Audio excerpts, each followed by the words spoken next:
and Aurelia, gonna proc it now, gonna proc it now, proc it, Jax and Aurelia, T-Force. Welcome to the rework of the T-Force, now we going hard cause we bumping at the beat source. It's a 3-course dinner of dudes bringing the news and stats, interviews and cash from the pro scene. So fresh and so clean, like you're leaning with, now mean in the bot lane. Keep it hot like brand, practicing his dot game, give it to you easy like your Resi in a bot game. Imagine Draven at prime time, now ulti like LeBlanc can copy that 4 times, but manlier, knock it up like now fight planning a family-er. You gotta be tuned in like Sona on the ad wall, get on the chat call, can a podcast really be all that? Of course, how do 4 guys make a Triforce? Hey guys, welcome to the Trinity Force Podcast. My name is Adam Ponophobia Cogswell, and I am turning my microphone back up so you can all hear me. Thank you guys so much for joining us to episode number 255 of the Trinity Force Podcast, part of the Trinity Force Network, or brought to you by the Trinity Force Network. I'm going to have to get that like new intro down because now that TrinityForceNetwork.com is live, the community site isn't live, but like the flagship of the Trinity Force Network. The flagship podcast of the Trinity Force Network. I am the eldest of part of the old guard. I don't know. I'm gonna come up with something good. But yes, if you guys want to go check it out, TrinityForceNetwork.com. It works exactly like TrinityForcePodcast.com.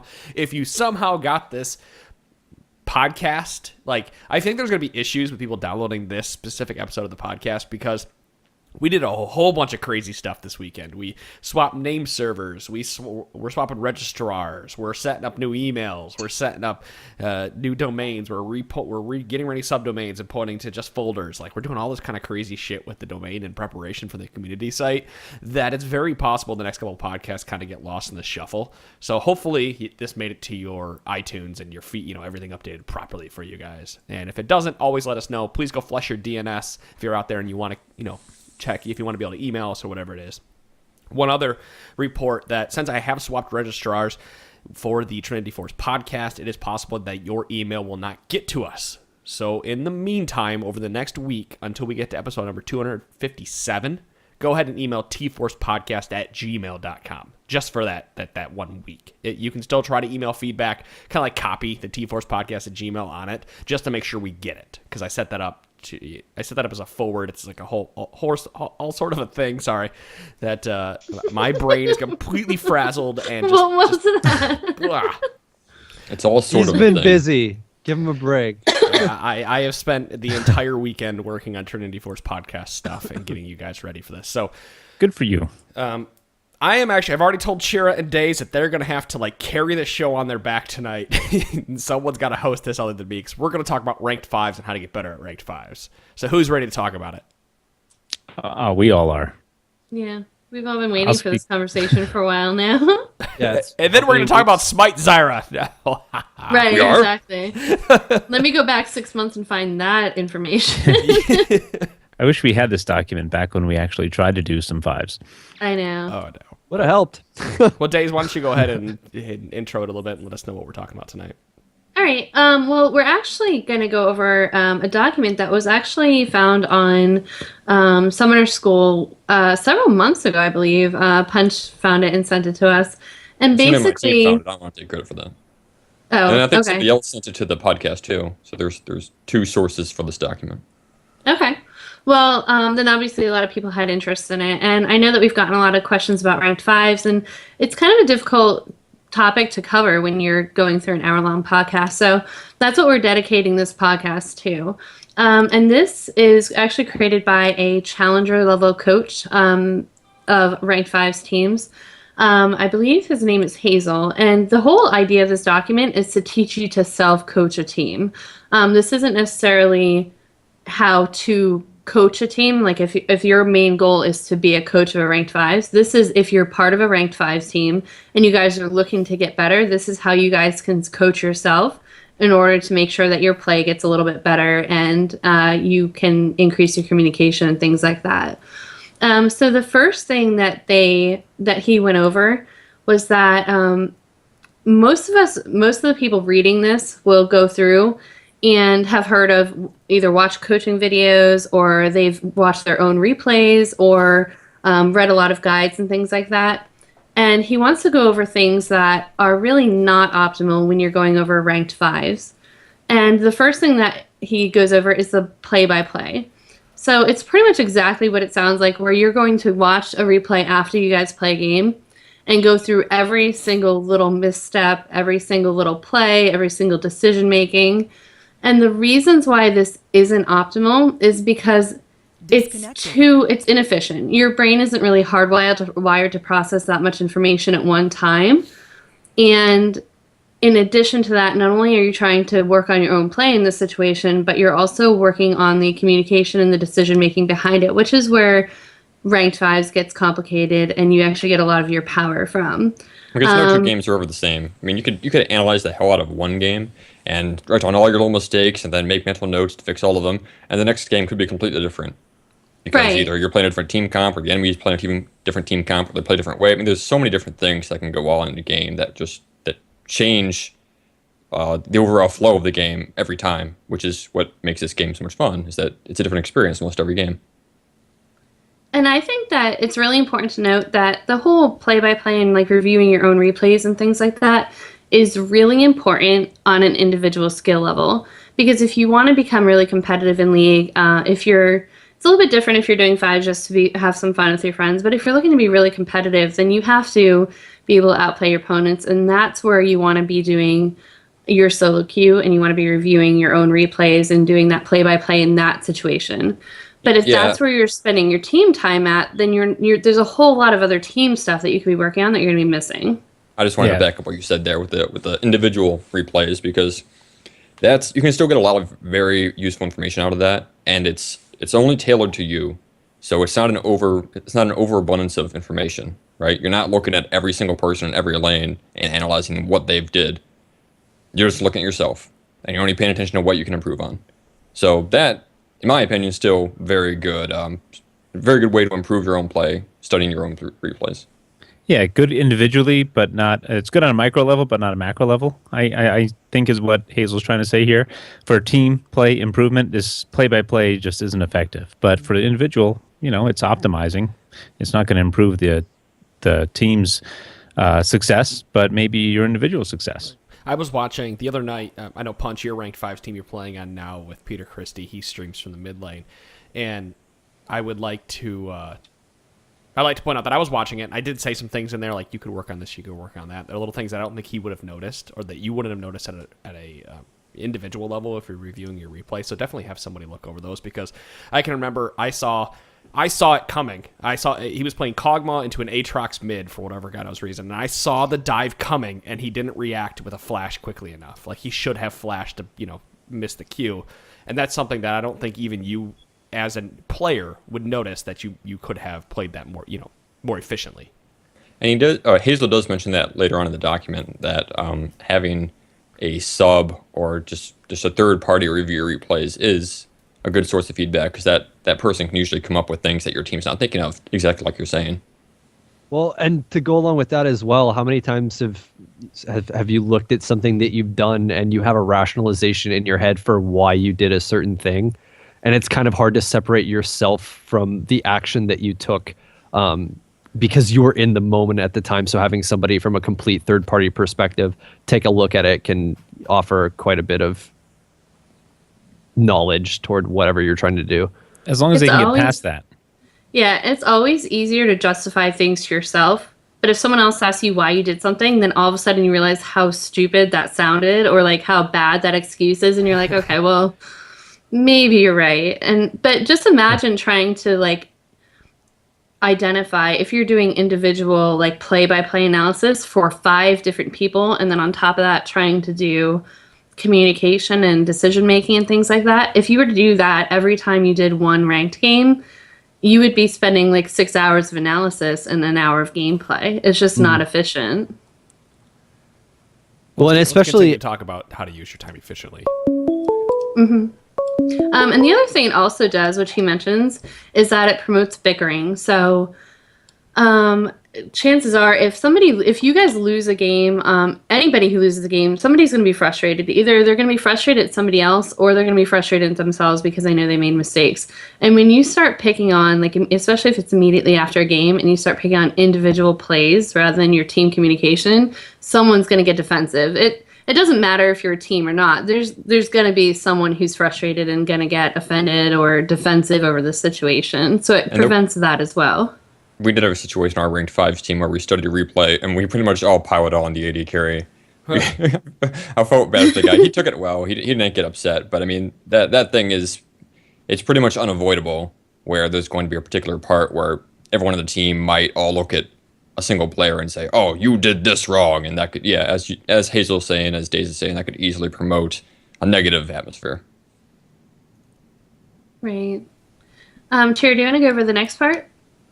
What, fragmentalization? Yeah. All right, so Is that a word? yeah, No, it's a apparently word. it is now. And basically, the crux of the idea of fragmentalization is instead of trying to look at a game from, like, say, a whole, and again, going back to trying to take in way too much data, when you go in to look at things you need to improve on, pick out like 1 to 2 to 3 specific things that you're attempting to try and improve. The whole idea of fragmentalization is you break up a larger idea into fragmented parts so that you can improve on things piece by piece, and you're not trying to just completely band-aid something, like the whole of something at once. You're just fixing it little by little at a time and making way more improvements in the long run. Speaking to that, if you're going to go into ranked 5s, throw all rank out the window. You don't care about rank anymore in rank 5. You don't care if you're gold, you don't care if you're silver, you don't care if you're bronze. You're not there like solo queue to prove anything but to yourselves. And do you see anybody out there judging you based on your ranked 5s rating? No, they're going to judge you based on the tournaments you're winning, or they're going to judge you based on how well you play against other a challenger team, for example. You may not be challenger team yourself. So one of the big things you do with this fragmentalization, is that what it's fragmentalization? Whatever. Yeah, it's fragmentalization. Close enough. What I like is going into a game or two, or have a night. I remember we used to do this, Punch, when we played. It was, we're going to work on dragon control tonight, and that's all we're going to work on. If we lose the game because we gave up a dragon, then we're going to figure out why. Now, we never took it a step further and had anybody review replays for us, but it was something we did try to do, and I think it helped us as a team I think one night we worked on warding after getting stomped, and like the next 2 or 3 games we did fairly well because we were like, everyone's going to buy wards and everybody's going to ward all over the map, and then suddenly you see an improvement. Now, can you take that to the next week? That's up to you and your team. You just have to remind yourself of your lessons you learned each time you guys play. Well, and even going way back to when we just started playing together back in like season 3, Adam, when it was Punch or myself switching back and forth with Wrecker, every once in a while. There are so many times where, for like 1 weekend worth of games, are like, okay, we're going to try and run a Shen comp just so we can, practice on doing that sort of thing, get a little bit better at rotations, try and take objective control as soon as, or do some interesting dives as soon as Shen hits level 6 so we can take advantage of the ability to get multiple people in a fight where the enemy weren't necessarily able to do things. And at the same time, like, then we would flip it, and the next week we'd try to do something like a poke comp. And we just try and, basically focus on sharpening one spear in our arsenal before moving on to the next one, so that we're not so busy just trying to do everything at once.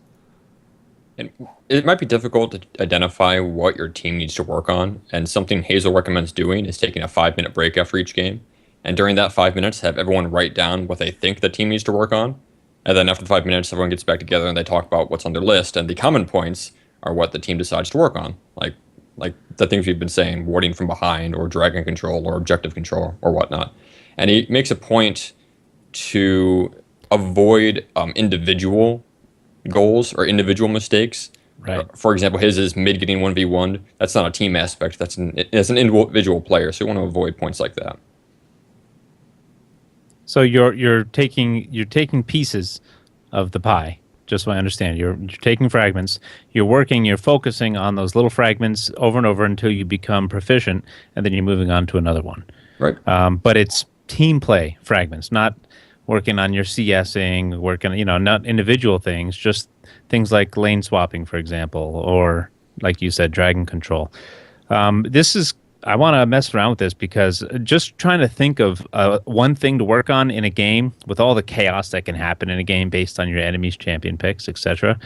I want to see how that works out. Like, you'd have better luck, obviously, scrimming against more people who could pick a comp that you want to practice against, for example. But how can I guess you could pick generalized fragments to work on if you're just going against queuing against the randoms. So, like, Yeah. if you want to do a lane swap, what if they don't have a comp that warrants it? Then you're not practicing that day. Or are you anyway? How would you do it? And that might be a situation, like if you cannot, for whatever reason, practice it in that game, that might just be a time that you build on something that you were working on the week before. And you go, okay, well, we can't lane swap, so let's go back to, let's refine our dragon control. Let's make sure we get that down pat and if we're getting anything from the week before. And I think the other important part of this is that it sets very attainable goals and it helps keep morale up. Because if you're trying to just be challenger level players or a challenger level team, there's a lot involved in every game. Like DeCloud was just saying, there's a lot of decision making. There's a lot of mechanics. There's just a million things that change in every single game. So if you just point out one thing that you guys you want to work on, whether it be lane swap or whatever, and then you just get better at that one thing, then you guys as a whole, everyone as a team will feel like you're accomplishing more. And then it becomes less about like the little nitty gritty mistakes that everyone makes. I mean, we see pro players make stupid little mistakes here and there. So everyone makes those. So it becomes less about like the nitpicking and more about the learning and the growing as a team aspect. Now there's a piece in here that Hazel doesn't talk about, and that's, I think, it's champion select. He does pick out points you could do in game, dragon control, warding and stuff, but in my opinion, that is a much larger part than any mechanical play you could make in the game, because a game can so easily be lost at champion select because the last time we played fives, we left Malachi up and we could have first round picked him, and then it would have completely changed the way that our team comp had rolled throughout that entire that game too.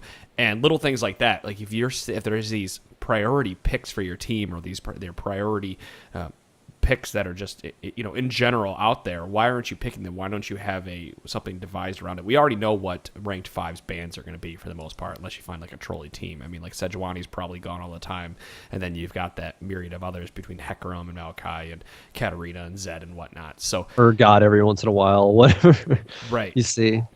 I think a good way to go into that with more confidence is to have a primary preferred lineup based on how the bans go for the comp you're going for. If you're going for a poke comp, if you're going for a Juggermaw comp, for example, something like that. Whatever comp you decide you're going to do, and you got to make that decision based on the enemy's first pick, or maybe you pick a flex pick first, see what they pick, and then say, okay, now we want to go this comp.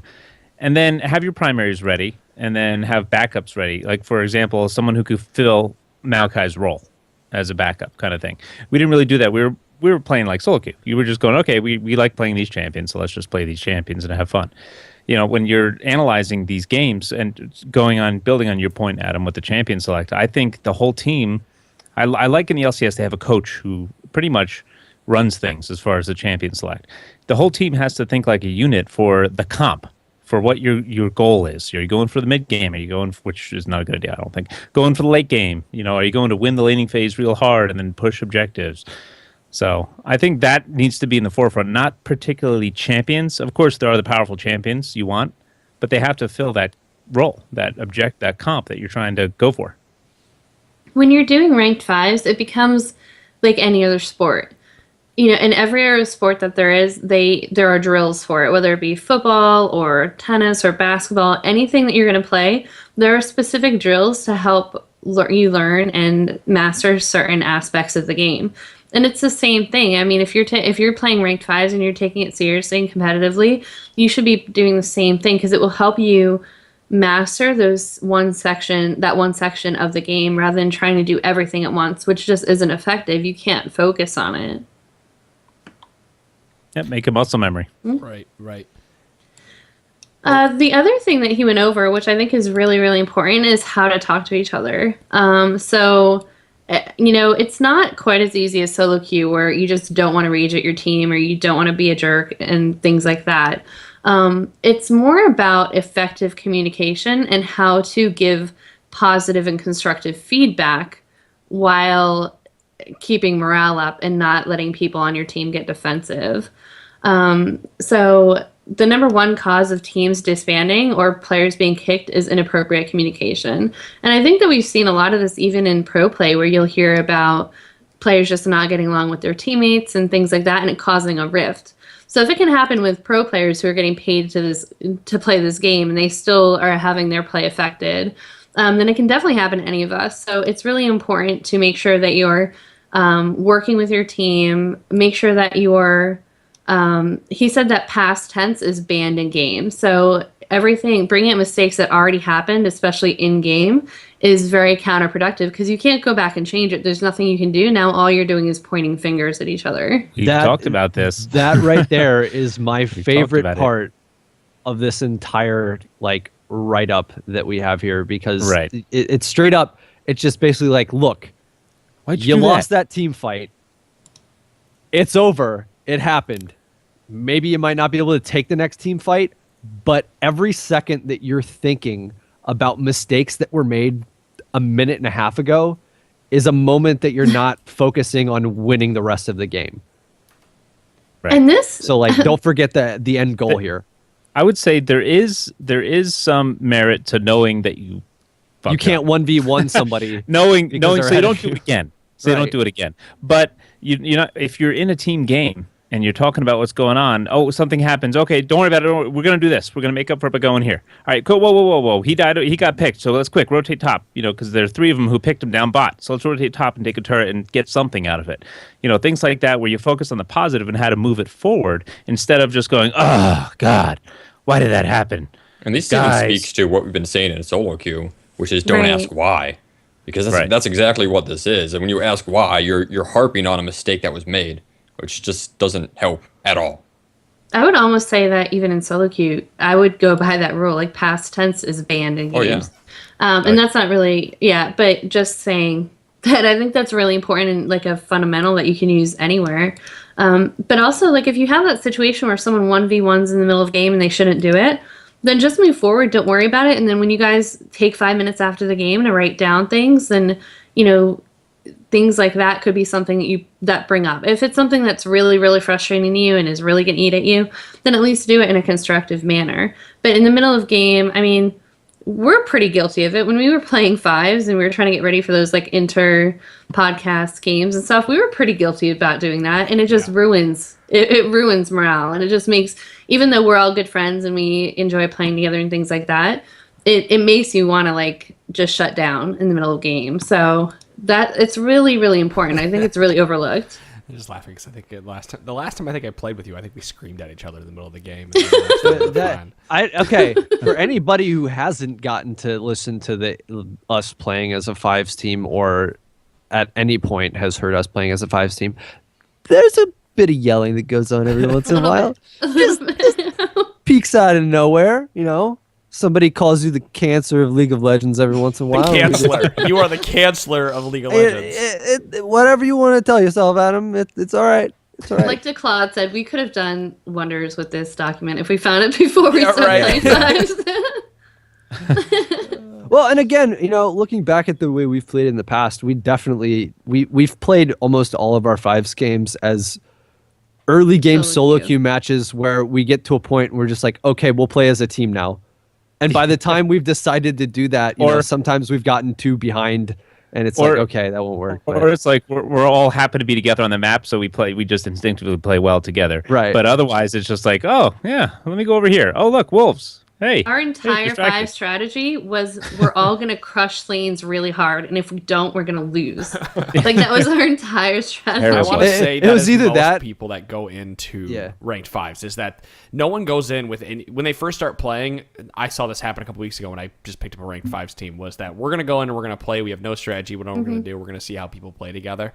And if we win, we win. If we lose, we lose. And then people get very, very comfortable. And this is something that I think that people forget to bring up. It is so easy to get comfortable and complacent when you win a game. Because you're like, oh, well, what we just did worked out great. And then you forget the next people you're playing could be following Hazel's guide or have just listened to our podcast and decided or have they different comp. Right. So one of the big things that I've hated, and I can never figure out how to tell people this, and I guess I'm saying it now, is like when I was playing with Wrecker, it was always joking, laughing. Chira has actually been the guy who's done it too. He'll like joke and laugh and talk about it, and I'm like, let's talk about strategy. I want to talk about strategy. And it's easy to get complacent when you're with friends and you're talking about that. So there needs to be that that shot caller, that guy who's leading it, the guy who can rope everybody together and isn't the asshole that does it. So find that guy in your group and let him know. Elect him as your grand poobah and let him yell at you to do things. Whether you think he's wrong or not. Just And follow if his he lead. consistently fails you, then maybe you can think about a change in regime later on. But during the game, don't everybody say, no, I think we need to do this. And then please, please, please, when someone makes a call, don't Follow just it. say, okay, let me just finish this CS. Let me finish these last few minions. No, respond immediately, please. You see that I see that a lot more. People just don't respond. You're pinging, and they're like, clink, clink. Then they kill them. Having Then a they shot come. It's too caller late. is so important. And Right. Going back to like individual skill level, how many times how many fives teams have you guys been in where like you're playing against a team that's in bronze and they have all platter diamond players on them? Mm-hmm. Been there a couple times. It's All happened. the It doesn't. I mean, there's a lot of like really good players that are sitting pretty low in the ranked fives, and a lot of that's just because they play it just like solo queue. Been in the past with a bunch of the people, from TeamSpeak, like Jeffy Pants, Frown Power, all them. We got, silver 1 versus a bunch of plat diamond kids with a bunch of people that at the time were bronze rated playing against plat and diamond kids, and we were winning more than 50% of our games. So like, it's way more in fives how the team works. I mean, yes, individual skill plays a big part if you can take an advantage out of that through laning and whatnot. But if you can't, thread all the needles later on in the game and tie everything together, doesn't really mean anything. This is the mentality in the United States military too, by the way. They prefer fresh recruits who they can mold. They're younger people who are easy to mold and teach than some prior service. They actually don't prefer prior service coming back in. It's not a preferred soldier because maybe you're stuck in your ways. You're trained one way already, and maybe it's different now. They don't want to have to. It's harder to teach an old dog new tricks, quote unquote. So if you're all in your higher ranks and you all think you're top shit because of whatever reason, then maybe you're not going to listen to each other. Maybe you're not going to follow orders as a team, and you're not going to work. An So, even I see more where you're going with an that. even more simplified way of saying that is that once you get really, really good at one thing, and you think that you're really good at that one thing, you're less likely to take outside, criticism on what you're doing because you already feel like you're in a pretty Right. good spot. So Try like to the tell more Frog open, Nivea is bad. yeah, exactly. It's not though. It's really good. Well, let's talk about finding problems and solutions. Oh, one second. I just wanted to touch on the topic of actually talking about strategy before you're playing, because on both teams we had a problem where we just stood up solo queue. It was 7:00, time to play solo queue, time to play ranked fives, and we'd all get in a group and hit the play button. And while we're searching for a game, someone will say, "So what are we doing tonight?" While surfing. It's too late at that point. I think it's really important for that strategy talk to actually happen before you play, so Good everyone point. has all the goals in mind. Because again, I mean, it's happened to me on both teams I've been a part of, where we don't know what we're doing until we're in champ select. It's like, let's play whatever. I think Especially the other thing. Oh, go ahead. Sorry. this is especially important for like the ranked fives play set with team fives and just the normal league client, because most people won't ever play at that challenger level fives, and they won't be playing against teams that they know. So you don't necessarily need to be worried about getting target banned out or anything. So you actually have time to come up with a strategy that you want to run before the game even starts, and then implement that strategy as you see fit once you get the champion select. Right. Well, the funny thing about strategies is having an understanding of micro and macro at the level of the gameplay. And I'm going to bring this up because we actually talked about it on a podcast you guys will hear in the future that I'm not going to say too much about, but we start talking about macro, and we realize that when you start playing one champion and you master a champion, the champion is actually mastered based on your macro level of the game, the knowledge of the game. Like, you could be so good at Riven dueling, but you're so good at dueling that you're also good at meeting up your team because you have an understanding of how to push a lane and go meet somebody. And if you can take that into a game like ranked fives, if everybody has that knowledge, it makes the objective control so much more of a point that you need to harp on and say we are all really good at this laning phase, but what if we stop going for those kills and instead we force them to go back and then take an objective? Or what happens if Sejuani comes top, we gank the person, we don't get the kill, we and then we can force a teleport. Now we can take dragons later on. That is something to talk about and keep in mind. Now, you don't necessarily need to talk about that situation, but it's something that everybody knows how to do before they get into the game. And they understand what they're going to do with that once it happens. We have got a real world example of that when I was learning Fizz. Like there was 2 phases of that, right? It was first learning the champion and how to play against people in lane, because that's just one-on-one and you're mastering how to play the champion and what to use when, your micro abilities. But then came the phase of what do I do in team fights? And that was a whole different beast. It wasn't just, okay, I'm going to go in and kill this guy and jump out again like you would in your lane. It was, I can't jump into 5 people, so I have to find a way to get to that squishy target somehow. And that took a lot of learning, and that's not something you can just do in solo queue. I think ideally that takes part in ranked 5s. And understanding the strengths of your other players, not just their champions. But, for example, a lot of LCS teams do this, where they will just focus on their solo lanes, for example. And they'll say, okay, they need to get strong, and this is how we win games because they are just outstanding. So everyone else understands that, and they play champions and roles, and they adjust their play style to feed those solo laners so that they just destroy the enemy team. And it's really important that everyone in the team is participating and communicating. It's great to have a shot caller. Like, you need to have a team shot caller so that one person is making calls and you all do it no matter what. And then if it's a bad decision, then you discuss it later on as a team. But it's really important for that shot caller to get information from his lanes or from the other people on the team or the jungler on what is down, who just recalled. Like, all of those little things are really important. Or someone saying, I need to recall. Like, it's not like in solo queue where you're trying to take dragon and all of a sudden someone recalls. Like, you need to have all of that information. And it's important, even if you don't have any information to necessarily give, just to kind of check in with your team and communicate in some manner just so that you're involved with it. Summoners used. I like how you brought that up. Yeah, status updates help, create well-informed decisions. I think Punch would say this when I was playing top. There are plenty of times where I'm like 60 seconds to teleport, 45 seconds to teleport. I'm giving you an update every 10, 15 seconds. 30 seconds till teleport, that type of thing. And at the junglers, I'm going to come gank top, and I have 15 on ult, 10 on ult, 8 on ult, 7. Literally, I'm counting down my ultimate to get something to happen. And that allows other players to understand what is going on in the map. Unfortunately, that does cause a little bit of cross traffic. I think that might be another problem that a lot of people run into is cross traffic when you have 5 people and 2 of them in a single lane together. I like when you do that, because then I glance at my cooldown real quick. It reminds me, you say 15 seconds on all. I look at mine. Oh, okay, I have 20 seconds, so we can go soon.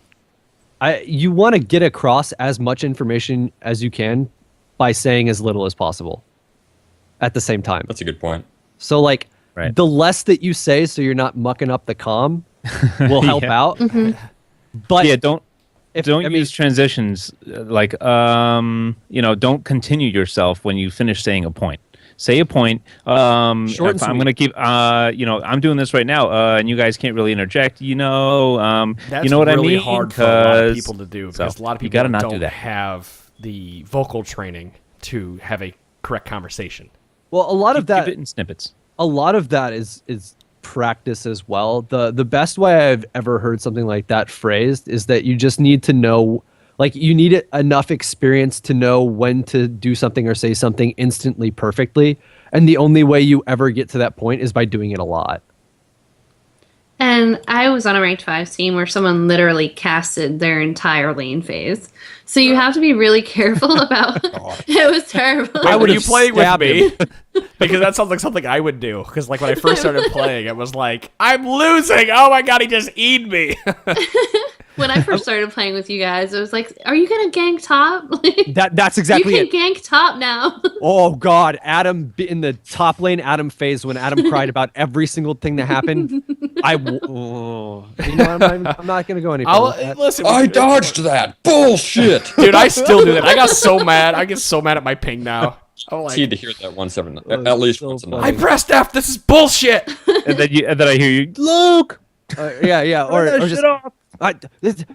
They're terrible. I'm better than this guy. Thankfully, I have not done that in quite a long time. So we all go But through our it is phases. important. We It do. is important to give just enough information, but not give too little information. And that takes practice and also communication with your team where they can give you feedback on, okay, you're giving a little bit too much information or things like that, or we need to hear more from you. I don't really hear you during the game.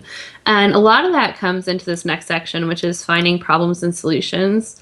And there's two main sections to learning in League. There's your micro, which is pretty much your individual skills, your CSing, your reaction time, your positioning, things like that. Your champion mastery are all micro, your micro skills in the game. And macro learning is anything related to the actual strategy in the game. So that would be things like rotations, objective control, streamlined builds, and things like that. All of those things are more macro related, and those are the things that you should be taking more advantage of during your team ranked fives training and your ranked fives practice. Whereas opposed to a lot of those micro things you should be doing in your solo queue training, which you should still be doing. You still need to be improving individually as a player. And I agree, and I like that where you give someone else homework. So it's not like you're like, yeah, I'm already good at this. Well, maybe you're not good enough. Maybe someone recognizes you really need to work on CSing, for example. Well, and if you have everybody on the team that, like, say one game, the jungler is going to give the mid laner advice, the mid laner is going to give AD carry advice, the support's going to give top laner advice, or whatever. You just mix it up from game to game. As long as somebody has somebody else telling them something they need to improve on, for the most part, nobody should feel that isolated in knowing what they want to work on or what they need to work on. Or like a they're good way being to attacked. incorporate micro micro improvement during your ranked fives, which is what I think Hazel was going for here. But I totally agree that solo queue is a good way to improve micro, because in my mind, macro is more working with your team. Right. Yeah, and As I long think as that it's really important not to neglect that solo queue. Even LCS teams have actual requirements for how much time their players need to play solo queue so that they can work individually on their own practice and their own champions and mechanics and things of that nature. Yeah, thanks. And so they're actually required to do a certain amount of solo queue just so that they can keep their skills up to par with other people that are at their level. And that was one thing Hai brought up when he retired, is that because of his wrist injury, he couldn't play as much solo queue as his teammates. So it wasn't a matter of, Hai's not performing well in mid lane, he should play more. He couldn't. There was a limited amount he could play due to that injury, and that's where you get better in your lanes, in your micro. Just grinding that solo queue. If you listen to the "I Will Dominate" interview that Sheen Prox did, he does say that he actually has become worse at solo queue after playing ranked fives in the LCS so often because the strategy is so significantly different. It's not the same game. Yeah, because junglers are suddenly supports. They're essentially a second support, even though they're tanky. And supports don't have 3,000 gold to buy that Aegis for that banner or command. Like, that just never happens. You have to buy exactly what your team needs at that point in time. And so while you are using solo queue to perform better, you have to also go into ranked fives with a different mindset. And I think if you need to set a goal for yourself by the end of the season, this is what we want to improve on ranked fives.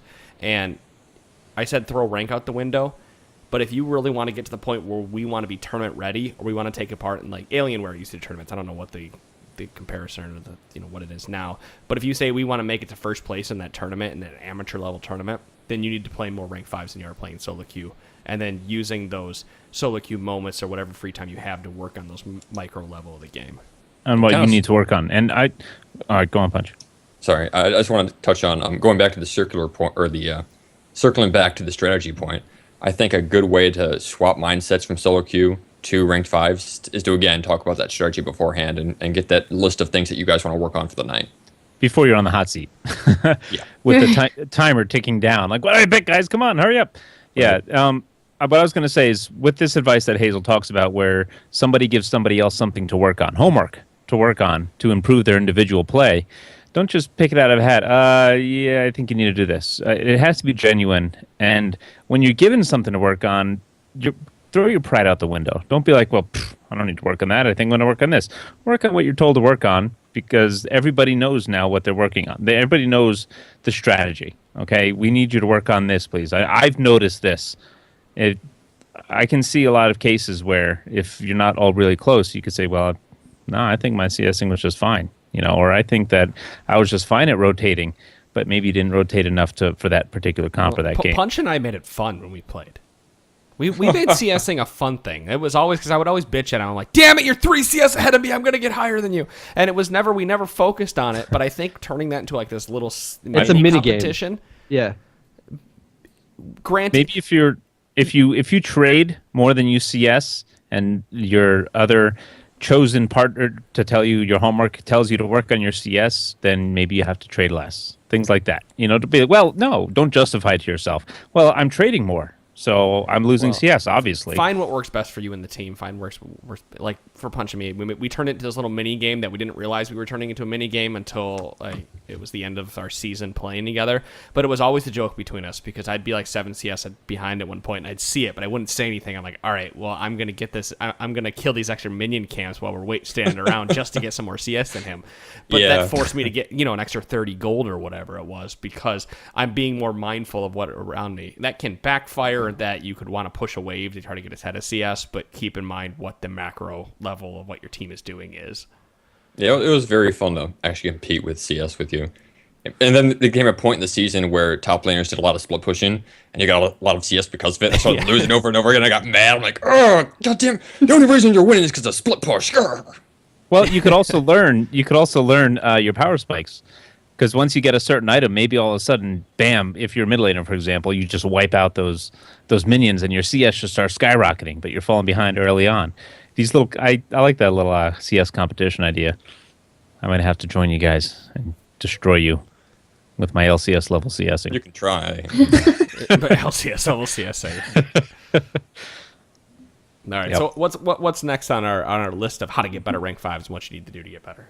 Well, in addition to giving Tournaments and homework and what to work on, he also touches on the third party that we talked about earlier, reviewing your replays and whatnot, just because they bring in that invaluable information that can come from somebody that has a different point of view, something that your team isn't thinking of. Like if you all Somebody get outside together, of the write down a box. list of things you need to work on, and a third party comes up with something completely different, then that's that's Objective valuable. point of view. Yeah, they're not influenced by any kind of bias. It's just, They're hey, not this is limited to what's a happening. certain section of the map for the first third of the game or whatever. Which we did in that SmackDown. Because I like how we had that extra set of plats and diamonds just watching their assigned people. Yeah, I think that was really effective. Another thing that he goes over is tournaments and competition. And a lot of ranked 5 teams, this is something that they aim for, and it's also something that actually really helps because anytime that you have something on the line, you're going to perform better. You're going to take more feedback from it. You're going to look to get better. You're going to be excited about it, and it just helps you play. It's kind of like the difference between, for a lot of people, ranked and normals, where you're going to play at a different level because you're playing a ranked game instead of playing normals. So this is a huge thing that a lot of people want to get involved in, and some people are afraid to, and some people will just help your team get better anyways. And one thing he touches on is to join to join a tournament. It's not always a realistic goal to win it, right? Like, we're going to join this tournament and we're going to win. Because if you always make that your goal and you lose every tournament, that's just going to be depressing. You're not going to want to join any other tournaments. So he says to actually have like obtainable goals, like we want to make it this far, we want to perform. Again, we want to improve on these aspects of the game. And again, have goals for yourselves, goals that you can actually achieve. And if you achieve those goals, but you lose in a tournament, then you can still view that as a success. I can see that. Like, wow, we're in the tournament now. These are normally our goals when we're just practicing. But hey, we're in this tournament. So, you know what? We'd be happy if we were able to come away 1-3 instead of 0-4 or whatever the case may be. Like if you're playing, if it's a best of 3 tournament and you get you can make it a goal. Like if we get stomped in one game, in game 1, then our goal is to just improve game 2 somehow, right? Just don't get stomped again. Right. Counter whatever it was they did in game 1. And if you could do that, that would be invaluable. Like that would be so helpful, beneficial. Well, look at the Roccat phenomenon in the spring split. Everyone said they were gods in scrims, and they just destroyed everybody. Then they got on the stage, and they flopped. CLG. What anybody? happened? Same. What happened? You know, It happens with everyone all was sorts of always saying, teams. Roccat, they're going to be the top team, and everyone was afraid of them from the scrims. But then they got on the stage, and something happened. They underperformed. So I do see the difference Dave was talking about with tournaments like ranked and normals compared to when you're just playing on your own. And there are tons, and I mean tons of tournaments for League. There are like localized ones or ones that are only for bronze and silver teams or players. There's a wide variety. So don't feel like you have to sign up for these tournaments that you're going to be facing these challenger level teams and players and things like that. If you look, a ton of different communities have different level tournaments. Different localities have them. I have some good friends that played they were in Utah. They had, the college there had invitational tournaments where they invited people from all over Utah, and they had like their own tournaments there. So there are plenty of resources for you guys to participate in tournaments that you don't necessarily have to feel like you're going to go up against the next LCS players or people who you feel like you don't have a chance in. And when preparing for tournaments, Hazel brings up the play-by-play and the replay analysis again, and he actually brings it back as a good idea. And one of those reasons is you know who you're playing against beforehand, or at least you have time to scout them out, to see what comps they play and what strategies they run. So you can use those replays if it is a best of 3 and you got time in between games. You can use that replay to identify how did we play against this comp, how can we improve our play against this comp next time. And additionally, since you're under the stress of the tournament, you should actually be able to analyze more information. So while you're going through those replays, you can actually pull in more, like, as opposed to if you're just studying replay in the middle of the week when everyone's kind of tired, gets after work, and they're half paying attention. During replay time, everyone's really focused, so they can pick up all the little nuances that everyone points out during the replay. And the other thing that he mentions is that everybody plays differently under stress and under pressure. So going by those in-depth analysis of those tournament games allows you to realize where your weaknesses are, where your strengths are, how people react under stress, and things like that. It could be pretty nerve-wracking even when you aren't sitting in front of a stage. Just knowing that there's 100, 200, 400,000, 10,000 people watching you on a Twitch can really get to you and affect your performance.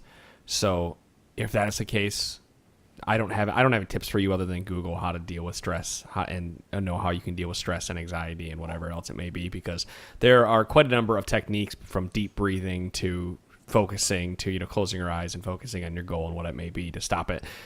Stop that leg from twitching, do your deep breathing, do what you need to do, and force your way through it. And just know that once you're in the game, that you can't think about anything else but what's going on in there. So don't let stress get to you. And keep in mind that if you're feeling that kind of stress, it's likely that the other team is too. So whoever can deal with it better, It's a good point. gonna have. They're the not advantage. gods and overlords. You're all peers. And not only who can deal with it better, but learning to exploit that stress in other people. Like if you were nervous and these certain things set you off and like really put you on edge, then you can make those same sort of plays or, use that for further information later on in your strategies and things like that going forward. And that's why if you're playing against Days, mute the other team so she doesn't use that against you. I'm not that bad. Those were my StarCraft days. Yeah, lower morale. It's a strategy. It works. One thing I'd recommend doing is trying to avoid stress inducers, such as if you know you're playing against a large audience, or maybe you don't know you're playing against a large audience, you just know that you're being streamed on Twitch. Don't look at the viewer count. Right. Because if it's a higher viewer count, and then suddenly you realize, oh my god, hundreds of people are watching me. Stream. Battle Arena and everything, don't listen to the stream. Yep.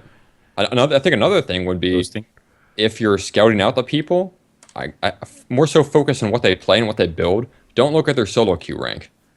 Because if all of a sudden you find out that you're playing against 5 diamonds, I mean, you could lose before the game even begins because you're mentally out of it. Like, well, there's no way we can beat these guys. They're all diamond. Or even if you're higher rated than somebody else, like say you're diamond, you're playing against the plat 1, and then you get like this big adrenaline spike that you're gonna crush some guy and he ends up first blooding you. all that goes the other way, Yep. and you're just like, well, shit. Yeah. Well, shit. What else do you say? It's like that 1 point match between the offensive tree. It's a double-edged sword. Yeah, that's one thing my current ranked 5 team does, and I secretly hate it, is that they look up everyone's rank that we're playing against while the game is loading. Yeah. And they say, okay, they've got 2 silvers, 3 golds, or there's a silver in top lane, and then I've got that mental thing in my head, like, okay, this is what I'm playing against, and I can't stand it, because I don't want that preconceived notion. I want to feel out my opponent during the game, as opposed to just to like that having an goes idea back of, to "Okay, I should be able to stop this communication. guy." That also goes back to communication. Like, if there's something that really bothers you like that, then you should bring it up with your team. And that's not so much of a secret anymore, because I'm pretty sure everyone on your team listens to this cast. But They do. But if they didn't, yeah, they definitely do now. But yeah, so those are things that, even though that might seem small, if that's affecting your gameplay, then it's also a small thing to fix, and most people won't mind either not looking at it or not telling you about it. So even though it seems small to you, it's also small to fix. Was it Wild Turtle who said that he just assumes everyone he's laning against is better than Is he better is? than him. Right. Yep. Right. That's a decent way to look at it. I wouldn't take it quite that far. Is better than you, but is you have to respect everyone you play against. You don't want to count yourself out, like Cheer was saying, or I'm sorry, like Punch was saying, like, oh, they're better than me, so I might as well not even try, kind of thing.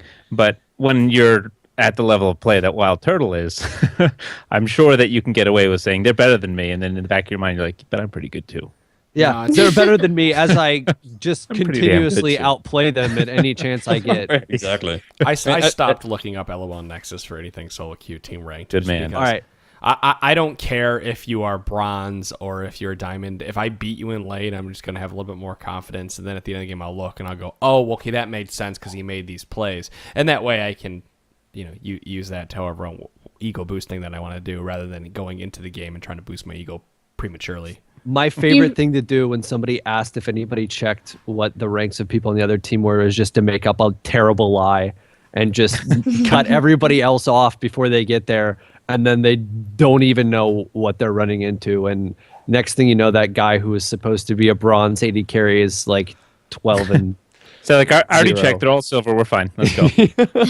You guys don't have to worry about it. We're good. The other important thing about that is to know your own mentality. So for a Wild Turtle, it helps for him to think everyone's better than him, because maybe if he doesn't, he gets really cocky and lean. For somebody who's really passive, and like if you think, oh gosh, I'm playing against someone better than me, and you're going to be afraid to make plays, you're going to be afraid that you're going to lose, or like the anxiety gets to you, then you might want to go into the game thinking, look, I can do this. I'm in the same rank as this person. I'm just as good as them. So you really need to adjust it to whatever your mentality is and whatever's going to motivate you and keep you positive. I wholeheartedly agree with that.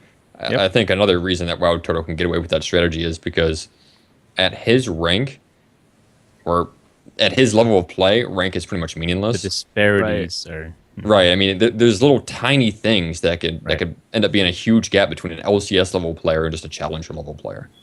Which somebody on the outside might think, what's the difference? Right? If you're in Big challenge, you difference. can be an LCS, right? And As we saw in the summer so promotion, much. there's some big differences, at least for the teams. That's people talk about gaps, and there are big gaps at every skill level. Just the skill gaps become a little bit smaller, but they're so small that they're gigantic, because a Diamond 5 isn't the same as a Diamond 1 player.